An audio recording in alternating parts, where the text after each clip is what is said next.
Shalom teman-teman, perkenalkan saya Rastamania Andumeha.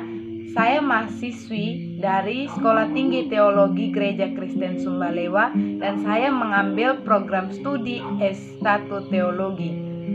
Teman-teman, pada video kali ini saya akan menjelaskan tentang implikasi perkembangan anak dan remaja bagi pelayanan anak dan remaja di gereja. Nah, sebelum kita masuk pada pembahasan tentang implikasi, kita harus tahu dahulu apa pentingnya memahami perkembangan manusia.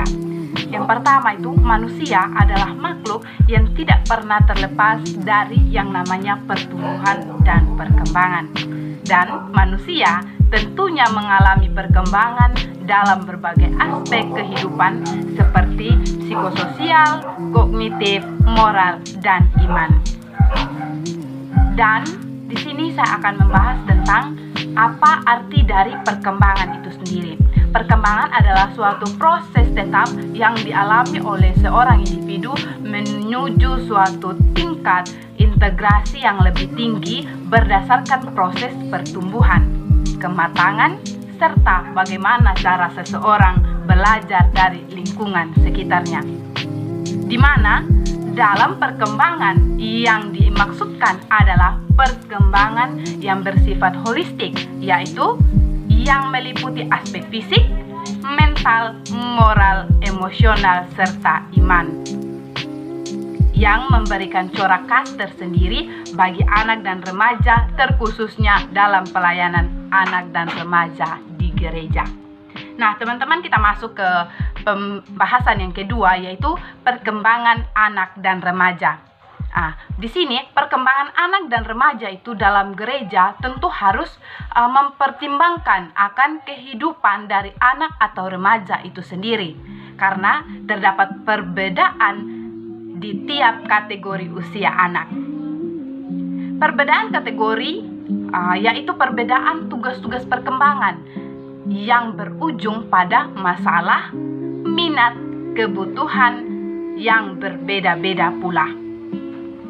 Seperti yang kita ketahui bersama bahwa usia anak itu adalah usia yang sangat bervariasi, mulai dari bayi yang baru lahir, yaitu pada usia 0 sampai 5 tahun, dan masa kanak-kanak akhir, yaitu yang dimulai dari usia 6 sampai anak mencapai akan kematangan secara seksual, yaitu sekitar 13 tahun untuk anak perempuan dan 14 tahun untuk anak laki-laki. Nah, teman-teman, begitu pula dengan usia remaja yang terdiri dari remaja tahap awal, yaitu usia 13 sampai 15 tahun, dan remaja tahap akhir, yaitu usia 16 sampai 18 tahun. Nah, teman-teman, dalam usia yang bervariasi ini, tentunya sikap serta sifat dari setiap anak-anak dan remaja akan berbeda-beda berdasarkan tingkat usia mereka. Nah, hal ini tentunya memberikan tantangan tersendiri bagi para pelayan dalam gereja, yaitu bagaimana seorang pelayan mampu memahami kategori anak dan remaja secara umum. Nah, teman-teman, menyangkut akan perkembangan kognitif anak, di sini saya mengambil akan dua pendapat dari para ahli. Yang pertama ada Jean Piaget, di mana dia membagi masa anak-anak menjadi masa infansi, masa prasekolah, masa anak-anak, dan masa remaja, di mana masing-masing tahap mewakili pemahaman sang anak tentang realitas pada masa itu. Teman-teman, perkembangan dari suatu tahap ke tahap berikutnya disebabkan oleh akumulasi kesalahan di dalam pemahaman anak tentang lingkungannya, dan akumulasi ini pada akhirnya menyebabkan suatu tingkat ketidakseimbangan kognitif yang perlu ditata ulang oleh suatu struktur pemikiran.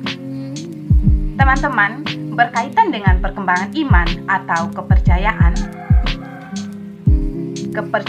anak dan remaja, di sini ada pendapat yang kedua, yaitu James Fowler, di mana dia membagi anak itu ke dalam 3 tahapan kepercayaan awal, yang dimulai dari kepercayaan awal dan elementer, lalu menuju ke kepercayaan intuitif, proyektif, dan yang berikutnya kepercayaan mitis harafiah.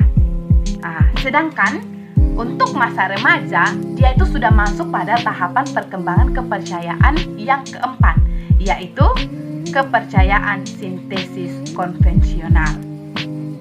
Nah, teman-teman, berdasarkan pemahaman atau teori para ahli ini yang telah saya paparkan sebelumnya, maka dapat disimpulkan bahwa usia anak-anak itu adalah masa yang sangat krusial, di mana masa ini sering disebut juga sebagai masa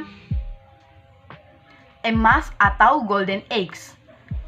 Masa anak-anak adalah masa di mana anak-anak itu mulai menghasilkan rasa kenyamanan dan kepercayaan bahwa dunia ini adalah tempat yang bisa dipercaya. Nah, dan kita juga harus memahami bahwa masa remaja itu adalah masa yang unik dan kompleks. Jadi, sangat penting sekali untuk memahami perkembangan remaja. Karena mengingat masa remaja adalah masa transisi, di mana pada masa remaja itu di situ adalah masa di mana remaja mulai bertanya, masa di mana remaja itu mengalami keterbukaan karena pada masa ini mereka mengambil keputusan. Dan tidak dapat dipungkiri teman-teman bahwa seorang remaja itu bisa saja mencampur adukan akan hal-hal yang bersifat biologis dan yang bersifat spiritual, serta mereka juga bisa saja mengacaukan yang fisik dengan yang spiritual. Nah, teman-teman, jadi secara kognitif juga remaja itu berada dalam operasi formal, di mana secara ego mereka itu berada dalam situasi yang ingin memiliki identitas pribadi, namun juga ingin menyisihkan rasa keburukan mereka itu atau kekaburan identitas mereka. Nah, secara sosial itu remaja akan dipenuhi oleh dorongan untuk mandiri atau independen.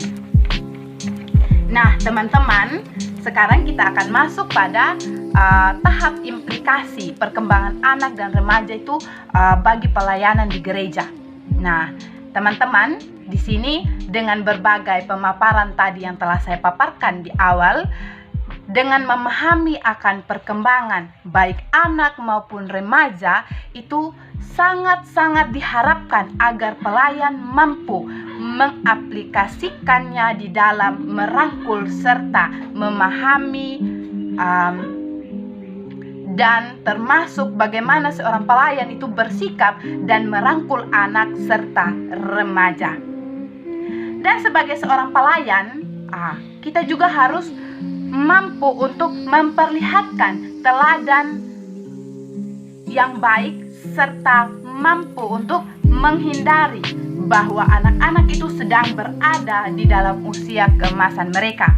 Nah, di mana anak-anak harus dilayani dengan kesabaran, dengan kasih sayang, dan dalam berhadapan dengan seorang anak, pelayan terkhususnya pelayan atau guru sekolah minggu itu harus mampu menerapkan metode dan media yang baik, menarik, kreatif, dan relevan dengan usia perkembangan anak yang dilayani.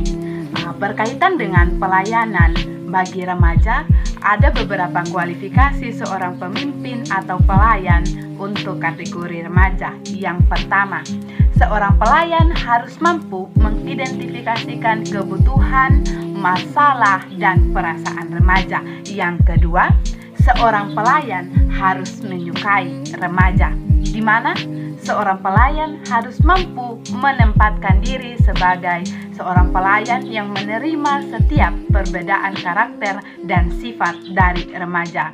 Yang ketiga, sama halnya dengan anak-anak, seorang pemimpin atau pelayan juga harus mempunyai kesabaran disiplin, dan tidak mempermainkan akan emosi dari remaja. Yang keempat, pelayan tidak hanya berkhotbah kepada remaja, tetapi seorang pelayan juga harus mampu menjadi sahabat dan pendengar yang baik bagi remaja. Nah, teman-teman, di akhir video ini, sebelum saya mengakhiri akan video ini, ada kesimpulan yang dapat saya berikan, yaitu yang pertama, memahami perkembangan anak dan remaja itu adalah kebutuhan mutlak yang harus dipenuhi oleh para pelayan di gereja, di mana pelayan sebagai pendidik harus menyadari bahwa anak dan remaja harus mendengarkan Injil dengan cara yang relevan, sehingga peran serta pesan dan maksud dari apa yang disampaikan dapat tersampaikan dengan baik. Jadi baik teman-teman, sampai di sini saja penjelasan saya tentang implikasi perkembangan anak dan remaja bagi pelayan anak dan remaja di gereja. Atas perhatiannya saya ucapkan terima kasih. Shalom.